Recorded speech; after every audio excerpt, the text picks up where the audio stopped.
నమస్కారం అండి, this is #you. Tirumala Tirupati దేవస్థానంలో కల్తీ నెయ్యి, కల్తీ లడ్డు గురించి వింటానే ఉన్నాం. ప్రతి ఒక్కళ్ళం ఈ విషయం విని చాలా షాక్ అయ్యాం. అంతకు మించి ఏం చేయగలుగుతాం? ఇప్పుడు తిన్నంతకాలం లడ్డూలో నెయ్యి కాని నెయ్యిని వాడారు. దాంట్లో ఇంకా చెప్పాలంటే రసాయనాలు వాడి నెయ్యి వాసన తీసుకొచ్చిన గొప్ప ఘనత వైఎస్ఆర్ ప్రభుత్వానికి చెందుతుంది. ఆ ప్రభుత్వంలో ఉన్న అటానమస్ స్ట్రక్చర్ అయిన టీటీడీ ఇంత బాధ్యత నిర్లక్ష్యంగా ప్రవర్తించి ఆఖరికి వాళ్ళకి తెలిసినా కూడా, వాళ్ళ నోటీస్కి వచ్చినా కూడా మైసూర్ ల్యాబ్లో ఈ పర్టికులర్ ఇష్యూ పైన టెస్ట్ చేసినా కూడా కళ్ళు మూసుకు కూర్చున్న అప్పటి చైర్మన్ వైవి సుబ్బారెడ్డి పైన, అతని కింద పనిచేసిన చిన్నప్ప పైన ఇన్వెస్టిగేషన్ చాలా సీరియస్గా టేకప్ అవుతుంది. ఇంకా సుబ్బారెడ్డి ఇన్వెస్టిగేషన్లోకి రెడీ అవ్వలేదు అనుకోండి, రైట్ నౌ సిట్ విచారిస్తుంది మాత్రం Chinnappa, who is personal assistant to YV Subba Reddy. Chinnappa గురించి చూసుకుంటే గనక చాలా చిన్న చితక పనులు చేసుకుంటూ వైవి సుబ్బారెడ్డి వెనక మళ్ళీ తిరిగి ఒక సర్వసాధారణమైన చిన్న పిఏగా మొదలయ్యి 2014లో ఇతని దగ్గర చేరి 2019లో ఇతనే చక్రం తిప్పడం మొదలుపెట్టి ఢిల్లీ దగ్గర నుంచి ఆఖరికి ఏ లైసెన్సింగ్ ఆఫీసర్ ఏమైనా అవనండి, ఇంకా హై ప్రోటోకాల్ లెవెల్స్ అన్ని వాడి ఒక పెద్ద మనిషిగా ఎదిగిన ఒక చిన్న బుడ్డ పర్సన్ చిన్నప్ప. ఇప్పుడు చిన్నప్పని సెట్ విచారిస్తుంది ఈ లడ్డూ విషయం పైన. మనం ఆలోచించాల్సిన విషయం ఏంటంటే, మనమేమన్నా డబ్బులు చేతుల్లోంచి చేస్తున్నామా, మనకేమైనా నష్టం కలుగుతుందా? కానే కాదు. తిరుపతి దేవస్థానంలో భక్తులందరూ తీసుకొచ్చి స్వామివారికి సమర్పించిన డబ్బుల్లోంచి దాని నుంచి తయారు చేసే లడ్డు ఏదైతే ఉందో ఆ లడ్డూలో కూడా కల్తీ చేసి ప్రజలందరికీ పంచి రసాయనాలు కలిపి ఆరోగ్యంతో ఆడుకున్నారు, అలాగే విశ్వాసంతో ఆడుకున్నారు. అదంతా కాకుండా ఈ కల్తీ నెయ్యితో చేసిన లడ్డూల్ని ఉట్టి ప్రజలకి భక్తులకే కాదండి, స్వయాన స్వామివారికి కూడా ఇదే ప్రసాదంగా నివేదించారు. ఇప్పుడు చిన్నప్ప విషయానికి వస్తే, వైవి సుబ్బారెడ్డికి అత్యంత నమ్మకస్తుడు, వెనకమాల తిరిగిన ఒక చిన్న చెంచా. వైఎస్ఆర్ హయాంలో అతను చూసుకుంటే ఢిల్లీలో చక్రం తిప్పిన వ్యక్తి, బోలే బాబాతో బేరం కుదుర్చుకున్న గొప్ప మొనగాడు. ఇతను చిన్నప్ప గురించి ఒక చిన్న నక్షల్ నేను మీకు చెప్పింది. సిట్ విచారించారు, చిన్నప్ప అసలు నువ్వు వైవి సుబ్బారెడ్డిని ఎలా కలిసావు, వైవి సుబ్బారెడ్డిని కలవక ముందు నీ ఆస్తులు ఎంత, కలిసిన తర్వాత నీ ఆస్తులు ఎంత, నీ బ్యాంక్ అకౌంట్లో సుబ్బారెడ్డిని కలవక ముందు ఏమీ లేనప్పుడు కలిసిన తర్వాత ఇన్ని కోట్లు ఎలా వచ్చి జమ అయినాయి, నీ పేరు మీద ప్రాపర్టీస్ విశాఖపట్నంలోను వగేరా ప్లేసుల్లో ఎలా వచ్చినాయి అంటే అతను చెప్పాడు, నేనెంతండి, చాలా చిన్నవాడిని, ఆటలో చాలా పెద్ద ప్లేయర్స్ ఉన్నారు అన్నవాడు. ఇంతకంటే ఏం చెప్పగలుగుతాడు? ఇది సిట్ కథనిచ్చిన వాంగ్మూలం.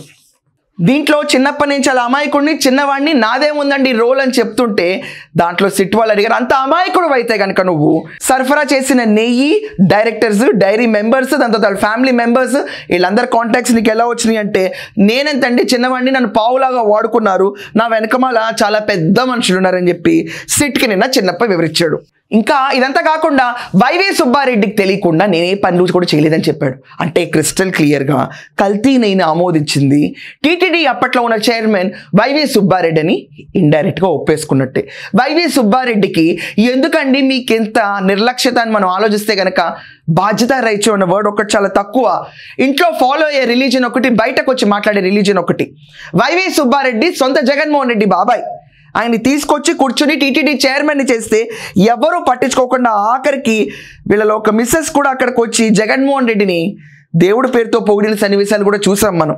ఇది ఒక మతానికి, విశ్వాసానికి ఇచ్చిన విలువ. వీళ్ళు కల్తీ నెయ్యి, మానవత్వమే మన మతం, కానీ మేము చేసేది మాత్రం దేవుడికి పెట్టే నైవేద్యంలో కల్తీ నెయ్యి సరఫరా చేసిన కళ్ళు కప్పుకుని గుడ్డిగా కూర్చున్న వ్యవస్థ. మానవత్వమే మన మతం. ఒక రకంగా చూసుకుంటే సుబ్బారెడ్డిని తీసుకొచ్చిన జగన్మోహన్ రెడ్డి గారు మానవత్వమే నా మతం, సెక్యులరిజం తీసుకొచ్చి రిలీజియస్ ప్లేసెస్లో పెడతాను, ఇంతకంటే నేను ఇంకేం లేదు, అడగండి తీసుకెళ్ళి డిక్లరేషన్ నేను ఎందుకు ఇవ్వాలి అని చెప్పినప్పుడు ఆ మానవత్వాన్ని కూడా పాటించలేకపోయాడు వైవి సుబ్బారెడ్డి. ఆ కుటుంబ నేపథ్యం నుంచి వచ్చినాడే, ఆ పొలిటికల్ ఎజెండా నుంచి వచ్చినాడే, కనీసం మానవత్వం కూడా లేదా? నువ్వు పాటించకపోవచ్చు, నువ్వు గౌరవించకపోవచ్చు, కానీ నిన్న పొజిషన్లో పెట్టినందుకే చాలామంది ఖండించారు. కానీ ఆ పొజిషన్లో కూర్చున్న తర్వాత భక్తులకి మోసం చేసావు సరే, ఏకంగా దైవానికి పెట్టే ప్రసాదాన్ని కూడా నువ్వు మోసం చేసి కల్తీ ప్రసాదాన్ని దేవుడికి నైవేద్యంగా పెట్టావు అంటే ఈ పాపం మామూలు పాపం కాదు. ప్రజలందరూ ఇదే ఆలోచిస్తూ ఉంటారు. ఈ సోకాల్డ్ చిన్న పని టాపిక్ డివియేట్ అవ్వకుండా మళ్ళీ వస్తున్నానండి.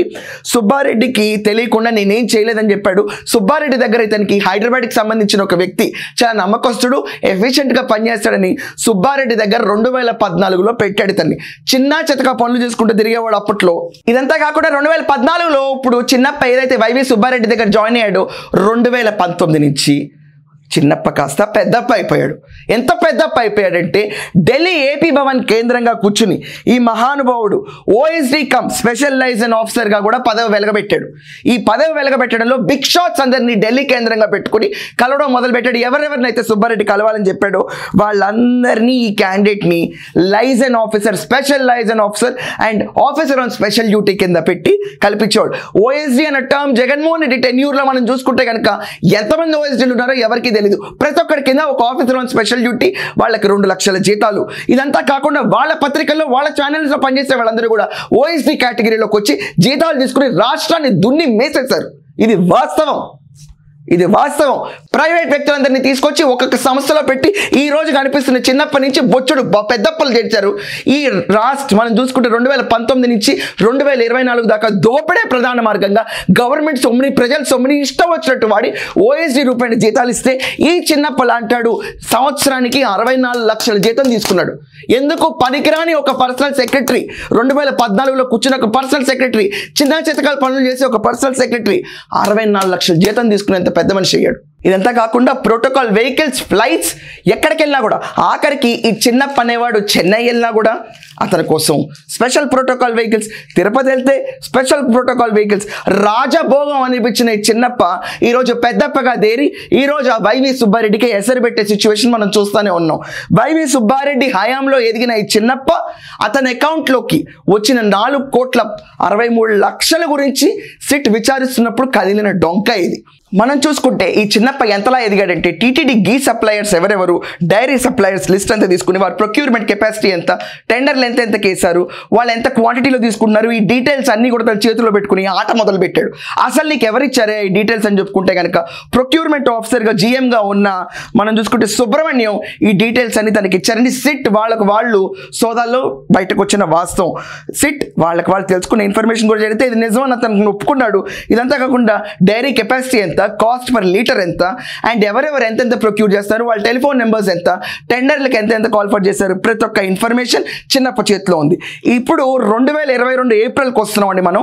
2019 నుంచి 22 దాకా జరిగిన డైరీ లిస్ట్ అంతా ఒక ఎత్తు అయితే 2022 ఏప్రిల్లో ఈ చిన్నప్ప బోలేబాబా డైరీ వాళ్ళకి కాంటాక్ట్ చేశాడు. దాంట్లో వాళ్ళ ప్రతినిధులు వచ్చి ఇతన్ని కలవగా, లేదు డైరెక్ట్ ఓనర్స్ వచ్చి నన్ను కలవాలి, నా చేతులు తడపాలి అని ఇతను రిక్వెస్ట్ చేశాడు. ఇదంతా కాకుండా బోలేబాబా వాళ్ళ దగ్గర నుంచి కమిషన్లు, బేరాలు డైరెక్ట్గా నేనే మాట్లాడతాను అంటే వాళ్ళ ప్రతినిధులు వచ్చి లేదు వాళ్ళ డైరెక్టర్స్ విపుల్ జైన్, పోమిల్ జైన్ ఇతనితో కలవరని చెప్పారు. అప్పుడు ఈ క్యాండిడేట్ కూర్చుని మైసూర్కి టెస్ట్కి పంపించాడు. అంతకు ముందు దాకా తిన్నది కూడా నెయ్యే, రసాయనాలు కలిపిన నెయ్యే. బోలేబాబా 1 లీటర్ ప్రొక్యూర్ చేయలేని కెపాసిటీ లేని ఒక డైరీ ఫామ్ తీసుకుని నంది గీ లాంటి వాళ్ళని పక్కన పడేసి లంచాల కోసం మొదలుపెట్టిన ఒక యుద్ధంలో 2022 ఏప్రిల్లో మైసూర్కి ఈ చిన్నప్ప అనేవాడి డైరెక్ట్గా మైసూర్కి ల్యాబ్ టెస్ట్ పంపిస్తే దాంట్లో ఇది నెయ్యి కాదు, రసాయనాలు మిక్స్ అయిన నెయ్యి, దీంట్లో పాల శాతం 0, ఇది నెయ్యి కాదు, మహాఘోరం జరుగుతుంది రిపోర్ట్ బయటకు వచ్చినా కూడా వైవి సుబ్బారెడ్డి నిమ్మకి నీరెత్తినట్టు కూర్చున్నాడు. అదొక్కటే కాదు, పట్టి నుంచి తిరుమల పట్టి వాళ్ళు వచ్చి ఇది నెయ్యి కాదు, చేతికి ఉండలు చూడదామన్నా రావట్లేదు, జిగురు సాగుతుంది, మరుసటి రోజుకి వాసన వస్తుందన్నా కూడా. అండ్ ఇన్ఫాక్ట్ ధర్మారెడ్డి నోటీస్కి, డైరెక్ట్ ఈఓ నోటీస్కి తీసుకెళ్ళినా కూడా ఆయన ఇచ్చిన సమాధానం ఏంటంటే పర్వాలేదు ఒక్కొక్కసారి అలాగే వస్తుంది, ఏం కంగారు పడకండి అని చెప్పిన సమాధానం ఇచ్చాడు.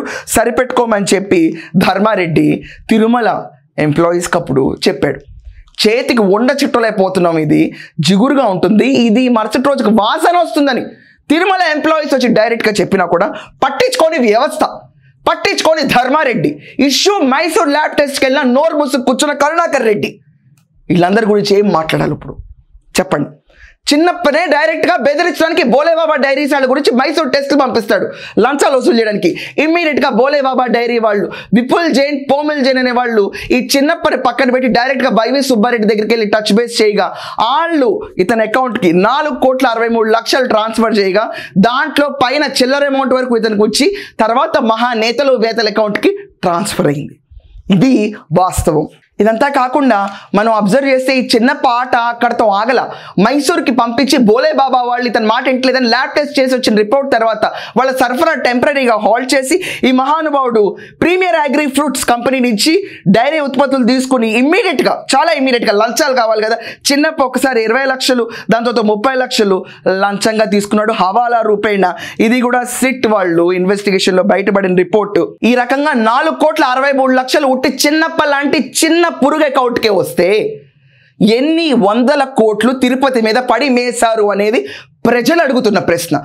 మనం అర్థం చేసుకుంటే టీటీడీ అనే ఒక అటానమస్ స్ట్రక్చర్, బిలీఫ్ సిస్టమ్ చాలా హెవీగా ఉన్న దేవస్థానం, వెంకటేశ్వర స్వామి వారికి భక్తులు ఉట్టి ఇండియాలో కాదు అబ్రాడ్లో ఉంది. ఇది పోనీ మనకి టెర్రరిస్ట్ల, చైనా వాళ్ళ, పాకిస్తాన్ వాళ్ళు చేసిన దాడి కానే కాదు. ఈ దాడి చేసింది స్వయాన హిందూ అని పేరు పెట్టుకుని వెనకమాలు ఇంకో మతం పాటిస్తూ వచ్చిన వైవి సుబ్బారెడ్డి చైర్మన్షిప్ కింద జరిగిన, ధర్మారెడ్డి ఈఓ కింద జరిగిన ఒక చిన్న పిచ్కారీ లాంటి చిన్నప్ప లాంటాడు సెక్రటరీ కింద జాయిన్ అయ్యి స్పెషల్ లైజన్ ఆఫీసర్ అయ్యి ఓఎస్డీ అని ఒక పదవిని పిలిచి 60 లక్షల జీతం తీసుకుంటూ జనాల దగ్గర లంచాలు దోచుకోవాలని చెప్పి జనాలకు సామాన్యమైన ప్రసాదం కూడా ఇవ్వకూడదు, దేవస్థానాన్ని భ్రష్టు పట్టిద్దామన్న ఒక టెర్రరిస్టిక్ మైండ్ సెట్తో కూర్చుని జనాలందరినీ మోసం చేసి సాక్షాత్ వెంకటేశ్వర స్వామి వారిని మోసం చేసి నడిపిన ఒక ముడుపుల యుద్ధం. ఈ యుద్ధంలో 2022 ఏప్రిల్లో బయటపడ్డ మైసూర్ ల్యాబ్ రిపోర్ట్ దగ్గర నుంచి 2024 నవంబర్ దాకా సిగ్గు లేకుండా స్వామివారికి కల్తీ నెయ్యితో ప్రసాదం పెట్టి అప్రదిష్ట పాలు చేసి భ్రష్టు పట్టించారు. ఇది ఒక్క చిన్నప్ప స్టోరీ మాత్రమే. ఇంకా అన్నీ సుబ్బారెడ్డికి తెలిసే నేను చేశాను అంత సుబ్బారెడ్డిని ఇన్వెస్టిగేట్ చేస్తే ఎన్ని కథలు బయటకు వస్తాయో, ఎవరు అంతిమ నేతలు అనేది బయటపడాలి. మీరందరూ కూడా మీ ఒపీనియన్స్ కామెంట్స్లో మెన్షన్ చేయండి. ముడుపుల యుద్ధానికి ఇంత దిగజారాలా? స్వామివారు, దేవస్థానాలు, దైవులు వీళ్ళందరినీ పట్టుకుని ఇలా వాడుకోవాలా? స్వామివారికి కూడా నాణ్యమైన ప్రసాదం పెట్టలేని ఈ అటానమస్ స్ట్రక్చర్, వాళ్ళు ఏలిన పరిపాలన, వీటి గురించి మీ అభిప్రాయాలు కామెంట్స్లో మెన్షన్ చేయండి. That's all for now. Thank you.